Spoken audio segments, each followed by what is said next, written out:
How's it going, everyone? We're here at MetalCon 2026 in Berlin, Germany, and I'm here with Jens Bogren, a legendary metal producer. How are you doing today? I'm doing pretty fine. You gotta have to ask me later when I've done my shit here, but so far so good. Alrighty. So I just got a couple questions, a couple of things that I thought would be interesting to know for our viewers and for me personally as well. So my first question is, it's just gonna be like a whole bunch of mixed stuff, but I'm gonna jump a little bit. But let's just get right into it. My first question is, do you have a go-to miking technique for guitar cabs? Like when you have like someone come in with a, say, Marshall 4x12, what's your go-to technique? It's a good question. I mean, I do have a bunch of microphones that are my favorite ones, I guess, and I would say that as 90% of everyone doing this, I would say that a 57, pretty much centered. I have these Dynamount systems, the robotic stuff that I tend to use. If I wouldn't have that, then I guess I would maybe start with 57 straight, one a little angled. But you said that someone came in because if there would be like an unknown cabinet for me, the first step would definitely be to listen to all the speakers. 157 in the middle, and then just try them all, and then rule out. Maybe I would use a combination of two because I actually find it to be beneficial if I'm using two mics. Let's say the most basic thing that always works, like it's a Royer 121 and a 57, and the 57 maybe like semi-angle, not 45, but maybe 20 degrees or something. That's like a typical thing, and I found that usually it sounds a little bit better if you use two mics, if they are on different speaker cabinets or different speakers, if they sound both good. If I have one that is like specifically this is so much better, then I would put both mics on that one. But otherwise, I would try to do that, and then get them into phase and dial it in, try it out. Always print like two tracks so I can hear it like how it is, not just solo listen or listen to one track. Then make changes, and then it's hard work going there. Yeah. So that's so nice with the robotic systems, because then you can even dial something in, save it as a preset. Work your way further and see if you can beat that sound, and then you have your presets and you can go back. So I guess that's kind of my method for it. Yeah. And is the idea then when you're working with two mics to have one sort of bright mic and one sort of dark mic? Because that's what I end up doing most of the time. But how about you? Yeah, usually not, but I guess the 57 121 is a little bit like that. I would use the 121 to get a little fuller low end, and also it's kind of carves away some of the spikes that you have in a 57. So in a way, but I usually don't do the super bright and super dark one. Not that often anyway. So. Okay, another interesting question. When you're a guitar player in the studio, between the amp, the cabinet, the guitar, and the microphones, what do you think is the most important thing to get a good sound out of it? Like, what would you cheap out on the least? That's a good question. I think that high quality preamps is a very expensive thing, and they do very little. But it can be that difference, that small difference that just makes it work in the end.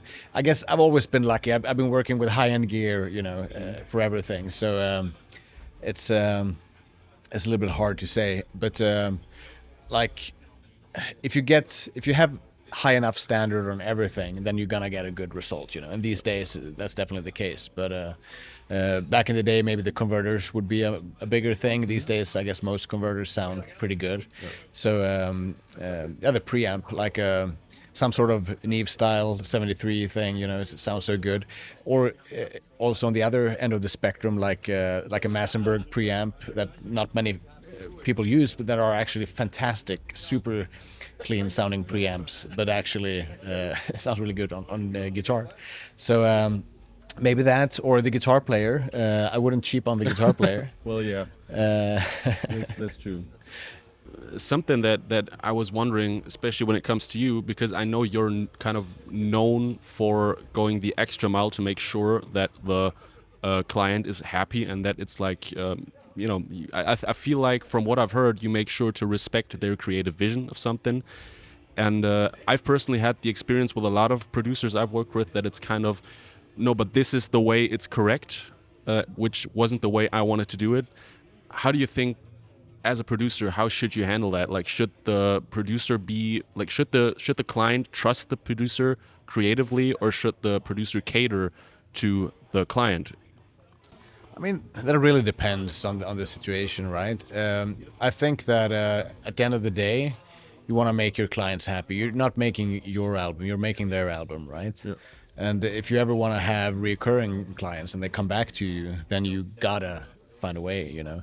And I think sometimes a producer is more important to be a good psychologist. And yeah, but seriously, you know. Yeah. And then, but I would say that at least the way that we work in metal, you know, it's a small thing. Maybe if you're Bob Rock and you're hired by Universal to produce an album, then you can, you know, pull your show just completely. But in the real world, when you work with bands in the metal scene, then you got to make sure you're happy, right? So I think it would be a mistake as a producer not to tap into the vision if a band has a vision. Sometimes it could be different. Like if you clearly, I've had circumstances when it's clearly been, well, you know, they just had an idea. Like they come into the studio and they say, "We want to use triple rectifiers." You know, it's like without like fully understanding what that means. And I was like, "Okay, yeah, sure. I have a good one. I actually have a dual rectifier here that I think usually sounds better. Maybe we can try them. And we want to use the triple rectifier." You know, and then it's like, "Okay, yeah, sure, we can try that. But maybe we just, you know, just for the sports, try both." And then it's like, okay, well, actually, the dual rectifier was pretty good, man. It's you need to be a, you know, You need to. you need to be a little smooth as a producer, Yeah. that's for sure. How much of the sound of a record to you is captured in while recording, and how much is in the mix? I mean, it used to be way more in the recording than these days. These days, there are so many methods. You know, you can cheat and replace and whatnot. So I guess it's a little less important these days. Personally, like you know, I'm old school. I've been doing this for a long time, and if I produce an album fully and I record it, then I work towards the sounds that that we capture and try to make the best out of every step. And then the mixing would be a refinement of that, hopefully. Then I feel like, you know, I succeeded with my path, you know. Yeah. But it happens so many times that you get stuff sent in, you know, and recorded in whatever way, perhaps by the band themselves or something. And then they have some reference, you know, they want it to sound like Opeth or whatever, you know, but they didn't record it that way, or then I guess you would have to work more in the mix, and that's completely possible. I think just over the last 5 years, I found that it's become easier for me to to manipulate, you know, with all the new tools. I have my own products as well that I've been doing, like guitar stuff and well, maybe mostly the drum stuff that has been helpful, because then I can, like, on occasion when I need it, like recreate or support with sounds that are familiar to myself, and maybe also the reason why the band came to me in the first place. So that has been, Well, kind of, it's good that you bring that up, because I wanted to ask, when it comes to your line of amp simulation with Bogren Digital, it kind of, I've kind of always wondered, as someone who like grew up around there already being amp sims, drum samples, and all that kind of stuff. Like, I didn't go through the like hardship of having to basically record everything yourself. I often wonder, in your opinion, is it still, should you still bother learning to record your own sounds, or is it gonna be like, is it just so much easier to use simulation, to use samples, to use what's already there, and use your time to make great records with that? I really can't make that decision for anyone, you know. It's certainly possible to go both routes today. I would say that pragmatically, you could have your palette of emulations and be very creative with that. I see that being done all the time, you know, by people. And there's a never-ending flood of new stuff coming out as well, so you can always update your sounds, you know, and find it. So that's an effective way to do it. Personally, I'm old school. When I record, I want to use the real stuff, and I want to create something that hasn't been created before, you know. That's a little bit the idea, and also the reason why some bands would come to me, because they want to have a new identity, not sound like something else. But that said, with all the amount of stuff that's out there, you could probably do that anyway, you know, just exactly. No one used this combination before or whatever. But so I would say for drums, I would say it can definitely be beneficial to, because if you want to work as a producer, then you cannot just use samples or MIDI drums or, you know, virtual drums. You would have to be able to handle that somewhat, and that could be a big difference. Like, you spend some time on learning that craft because it's difficult, you know. And when it comes to guitars, it's really up to, you know. I think it could be a thing, you know. You could get clients by being able to do that, because there are a lot of guitar players who would really want to use real things, and if you can offer that to them and in a believable way, and you're good at it, then maybe there's business there. So it's up to each and everyone, I believe, to do that. Yeah, that's I guess kind of good answer to that. I always felt like I always wanted to learn how to record real drums. It was very important to me to be able to do that. Like, I enjoyed it, but sometimes it was just a little frustrating to feel like, okay, I've spent so much money on the mics, on the preamps, on everything, and so much time trying to figure this out, whereas the sample still sounds 100 times better than what I came up with.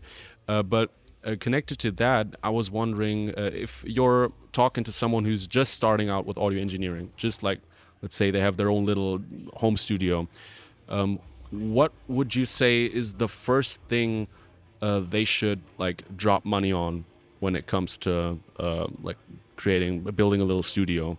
What's the most important part? I think the listening environment is probably the most important. I know some people can work on headphones. I can't. I've never been able to do it. If you're able to do it, fine, because that will save you some hassle. But I do think that translation-wise, you gotta also make some speakers, because even if you can make it sound good in certain circumstances, mixing on speakers is still like the standard, and it always sounds good on headphones when you have done that. But my findings is usually what you mix on headphones, it doesn't always translate back to speakers. So I think listening environment is a good thing. Then a decent interface these days, you know, it's not really any super big money, I guess, on getting an interface that can translate this well into your system. And then I mean, you don't really need to buy like expensive microphones today. Even a 57 you can do so much with. I track all my heavy vocals usually with the SM7, for example, SM7B. It's also not a super expensive microphone, you know, and it also takes out the thing, because if you go with a big condenser microphone, there you gotta get up in quality for it to sound good. Otherwise, it sounds better with an SM7. And then the acoustics also starts to play in, and then maybe you need a better vocal booth and stuff. So just an SM7, a 57, a decent interface, and some sort of okay-ish speakers, you know. If you have bad treatments, choose smaller speakers. If you have the ability in a bigger room and your ability to treat it a little bit, you know, spend money on that, on trying to get an acoustic environment that works. That's more important than the speakers, actually. So would you say just knowing your speakers and knowing your room is more important than having the best speakers and best room? Yeah, the knowing the room factor, I think that's true only to an extent, you know? Yeah. Because even if you know that you're missing something, it's hard to compensate for it. Yeah. I mean, it could be good. Then at least you know what to look for when you go in a different environment and maybe do reference listening. But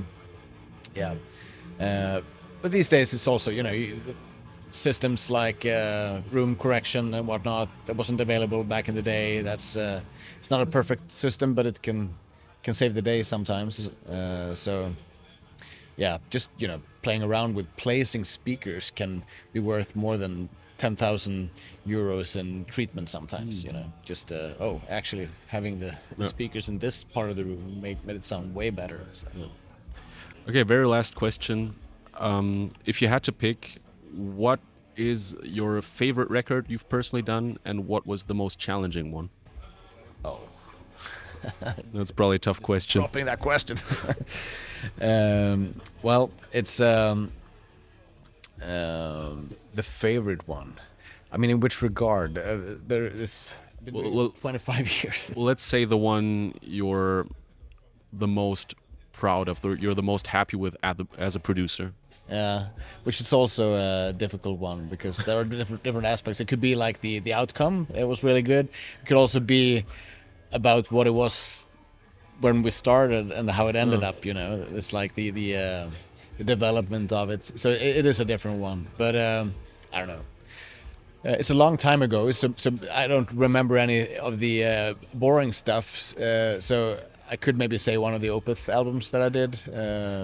It's also been very important for me for the career, but yeah, let me say that. Also, the Phantom Antichrist album by Creator. It's not the best one, like sound wise, that I produced. I think maybe, but it's. That was a big step up for the band that's been kind of a little bit down for a while, and with that album they really blew up, and I can't take full credit for that, but it was a fun experience to be a part of it. It became much bigger band afterwards. Same with Opeth actually. When we did the Ghost Reveries album, they blew up completely as well, which was mostly because they changed record label, and we were able to do a good album at the same time. So yeah, those are fond memories of mine. Alrighty. Thank you so much. Thank you.